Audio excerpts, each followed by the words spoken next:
Bueno, el tema de la migración sigue siendo parte importante de los análisis, de las noticias. Fíjense ustedes que ahora el Instituto Nacional de Estadísticas, a partir de un estudio elaborado con datos del Departamento de Extranjería y Migración, logró determinar que los migrantes superan el 10% de la población en 4 regiones del país, específicamente Arica, Tarapacá, Antofagasta, región metropolitana, y en términos de la presencia de los extranjeros y de los migrantes, los que predominan son los venezolanos, seguidos por los peruanos, seguidos por los haitianos y finalmente los colombianos. Es decir, hay una reconfiguración del mapa migratorio en nuestro país. ¿Cuáles son las características? ¿Cómo se está expresando esto también en el mercado laboral? Hoy La Tercera publica un estudio del Centro de Estudios Públicos, es un libro en realidad del Centro de Estudios Públicos, y esta es una información a partir de este libro que se llama Inmigración en Chile, una mirada multidimensional, donde los investigadores Isabel Aninat y Rodrigo Vergara intentan también mostrar cómo se está expresando la presencia de los migrantes en el mercado laboral, cuál es la realidad de ellos, cuál es el nivel educacional que tienen, cuál es el nivel de sus salarios, en fin, despejar los mitos, porque la única manera de combatir algunas ideas que muchas veces van más de la mano de las emociones que de los datos duros, es precisamente con datos duros. Estamos aquí en el estudio con el director del Departamento de Extranjería y Migración del Ministerio del Interior, Álvaro Veloso.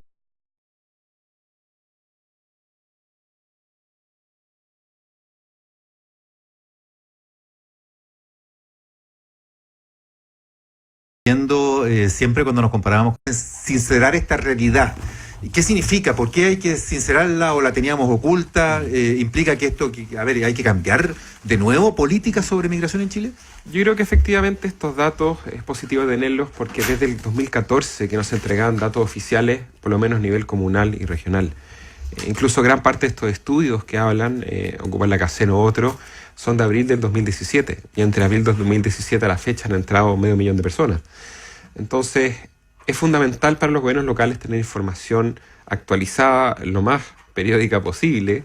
Esto en general es un complemento del estudio que hicimos en febrero, y todos los febreros iremos actualizando los datos, porque cuando te dicen que efectivamente Independencia tiene 40.000 migrantes, cuando en Iquique hay 50.000 migrantes, cuando Antofagasta y Las Condes son la segunda comuna con más migrantes, esto es un cambio radical justamente a los datos que se tenían para generar políticas públicas, a lo que tenía el censo, a lo que tenía la CACEN.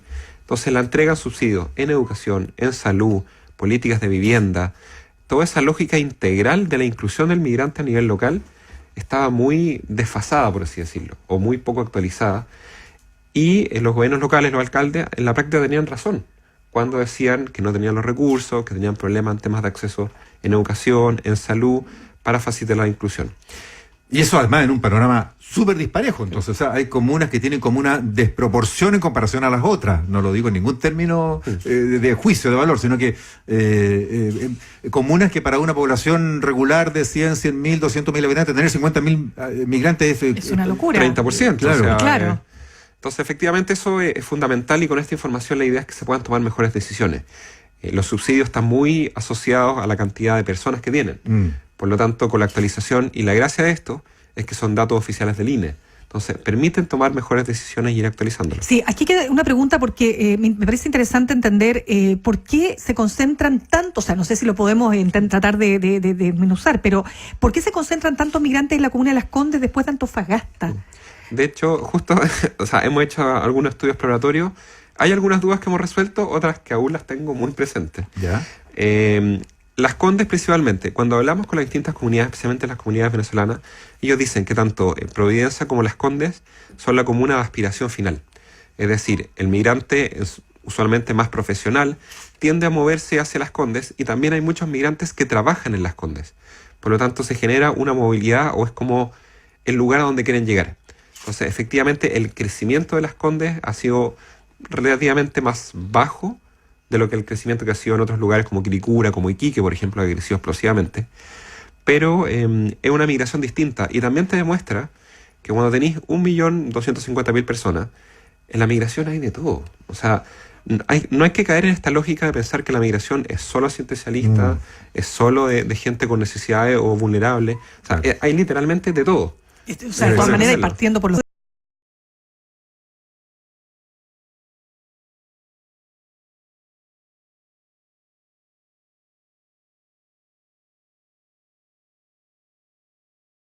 del CEP. Hay dos temas que influyen mucho. O sea, estoy totalmente de acuerdo. El Banco Central, en su informe de IPOM de junio, lo comentaba.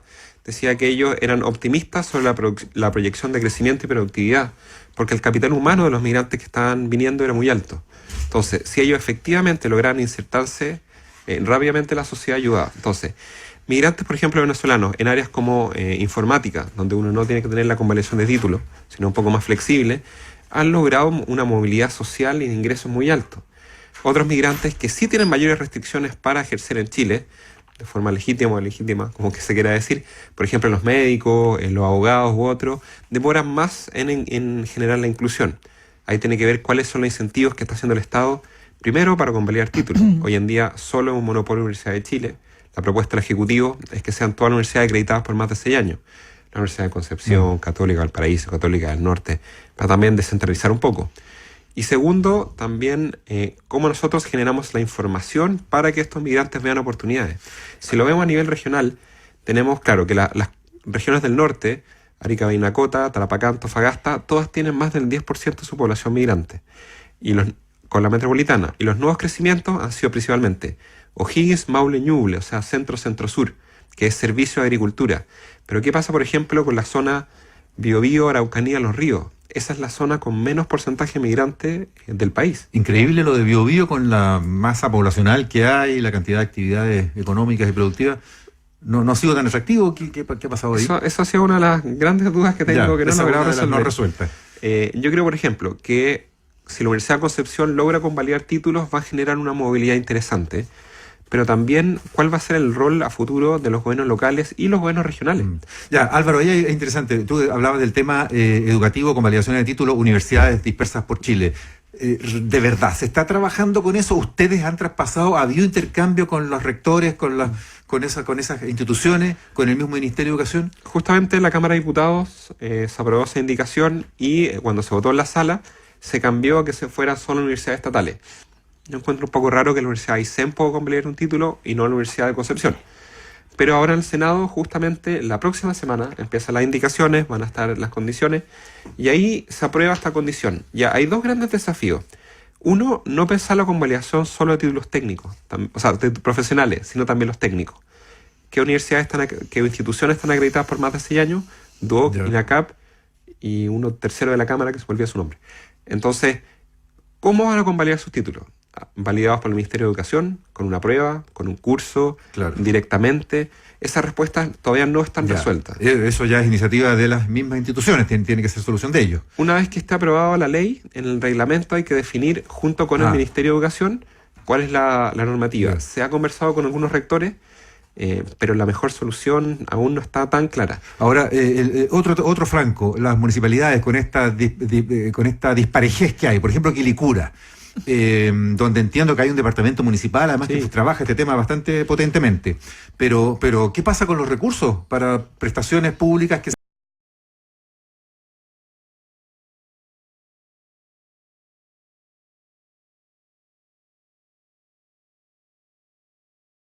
o sea, que el Estado de Chile ha reconocido su aporte hacia la migración. En el caso específico, cuando se definen las políticas, muchas veces se basan en encuestas anteriores, en censos.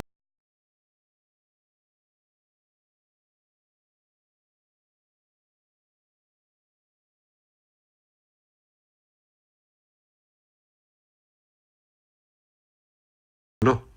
Entonces, nuevamente, cuando el migrante no está en condición regular, usualmente por turismo vencido, cuesta más.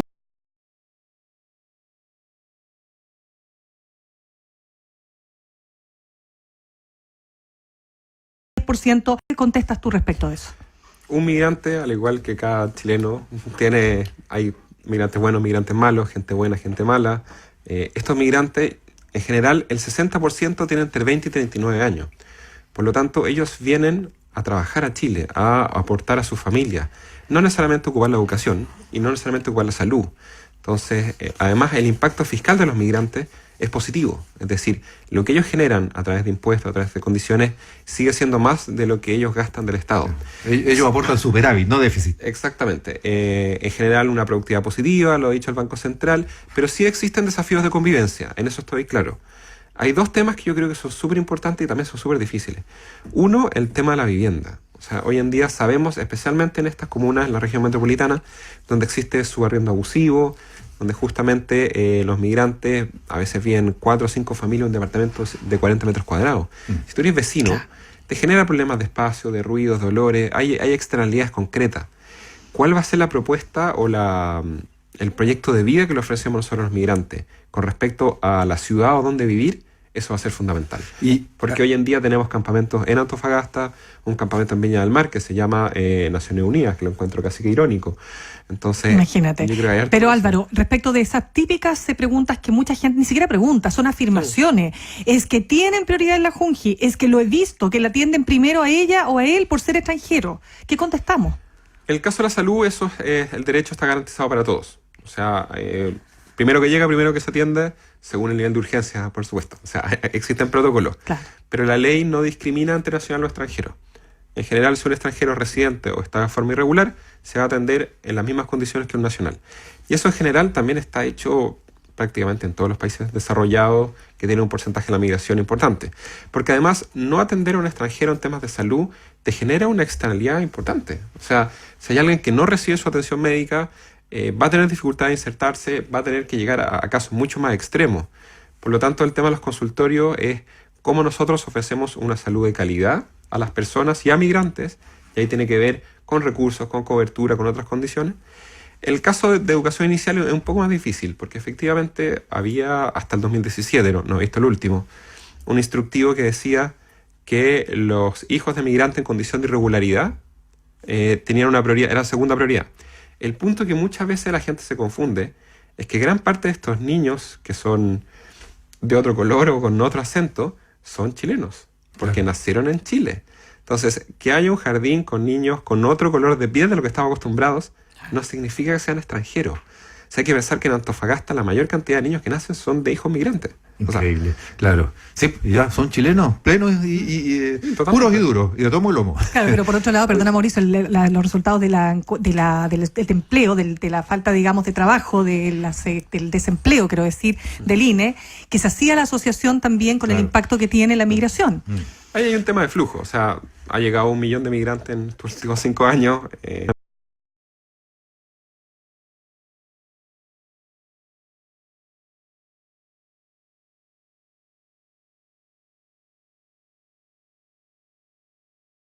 Migración que sea...